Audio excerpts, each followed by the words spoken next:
और इसी बीच बड़ी खबर बीजेपी को लेकर है। बीजेपी संगठन में बड़े फेरबदल की तैयारी हो चुकी है। तो नितिन नवीन की नई टीम का आज ऐलान किया जा सकता है, जिसमें 10 उपाध्यक्ष और 8 महामंत्री संगठन के हो सकते हैं। युवा, महिला और अनुभवी नेताओं को मौका मिल सकता है। धर्मेंद्र प्रधान को भी एक बड़ी जिम्मेदारी मिल सकती है। इसके अलावा स्मृति ईरानी और अनुराग ठाकुर भी इसमें शामिल किए जा सकते हैं। टीम नितिन नवीन में कुछ पुराने चेहरों को भी फिर से मौका दिया जा सकता है। सूत्रों की माने तो आज बीजेपी के राष्ट्रीय अध्यक्ष नितिन नवीन अपनी नई टीम का भी ऐलान कर सकते हैं, जिसमें युवाओं की भावना को सही तरीके से समझा जा सके और उस हिसाब से रणनीति बनाई जा सके। आगामी उत्तर प्रदेश समेत 7 राज्यों को विधानसभा चुनाव में जेएनजी को कैसे साधा जाए। यूपी में करीब 15% जेएनजी वोटर्स हैं, जो कि चुनाव नतीजों को उलटफेर करने का मादा रखते हैं।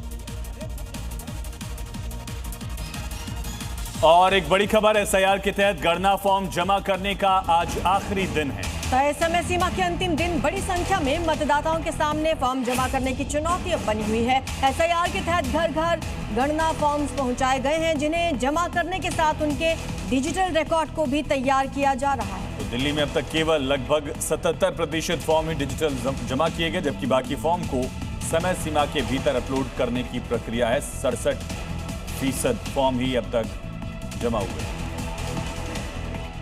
चमोली में टनल हादसे का चौथा दिन है, लेकिन अभी 2 कर्मचारियों का कोई सुराग नहीं मिला।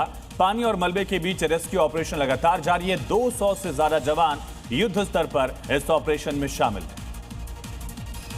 उत्तराखंड के चमोली के पीपलकोटी में टीएचडीसी की निर्माणाधीन टनल में 13 अगस्त को हुए हादसे के बाद लापता 2 कर्मचारियों की तलाश चौथे दिन भी जारी है। टनल में पानी, कीचड़ और मलबा जमा होने से बचाव अभियान चुनौतीपूर्ण बना हुआ है। एसडीआरएफ, एनडीआरएफ, सेना, आईटीबीपी, सीआईएसएफ, पुलिस समेत 200 से ज्यादा जवानों की मल्टी एजेंसी टीम 24 घंटे अभियान चला रही है। पानी निकालने के लिए कई पंप लगाए गए हैं और मलबा हटाया जा रहा है। मुख्यमंत्री पुष्कर सिंह धामी घटनास्थल का निरीक्षण कर चुके हैं और मजिस्ट्रियल जांच के आदेश दिए हैं।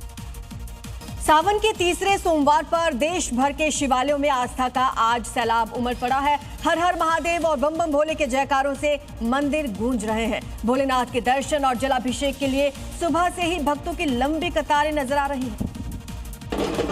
आज सावन का तीसरा सोमवार है। इस पावन अवसर पर देश भर के शिवालयों में श्रद्धालुओं की भारी भीड़ उमड़ रही है। शिव भक्त सुबह से ही मंदिरों में पहुंचकर भगवान शिव का जलाभिषेक कर रहे हैं और विधि विधान से पूजा अर्चना कर रहे हैं। भक्त भगवान शिव को बेलपत्र, फूल और अन्य पूजन सामग्री अर्पित कर सुख समृद्धि की कामना कर रहे हैं। मंदिरों में हर हर महादेव और बम बम भोले के जयकारे गूंज रहे हैं। सावन के सोमवार को भगवान शिव की आराधना के लिए विशेष महत्व माना जाता है। श्रद्धालु व्रत रखकर शिवलिंग पर जल और दूध चढ़ा रहे हैं। महाकाल की नगरी उज्जैन में आस्था ने नया इतिहास रचा। 15 अगस्त को महाकाल मंदिर में श्रद्धालुओं का ऐसा सैलाब उमड़ा कि दर्शन करने वालों की संख्या ने एक नया रिकॉर्ड बना दिया है। स्वतंत्रता दिवस के अवसर पर उज्जैन में मौजूद महाकाल मंदिर में श्रद्धालुओं की भारी भीड़ उमड़ी। 15 अगस्त को 6,57,000 से ज्यादा श्रद्धालुओं ने बाबा महाकाल के दर्शन किए। बड़ी संख्या में भक्तों के पहुंचने से मंदिर परिसर में दिन भर आस्था का माहौल बना रहा। मंदिर समिति को लड्डू प्रसाद की बिक्री और टिकट से करीब 1,62,00,000 रुपए की आय हुई। स्वतंत्रता दिवस पर श्रद्धालुओं की यह संख्या मंदिर में उमड़े आस्था के बड़े सैलाब को दिखाती है। इस तरह 15 अगस्त को महाकाल में श्रद्धालुओं ने एक नया महारिकॉर्ड बना दिया।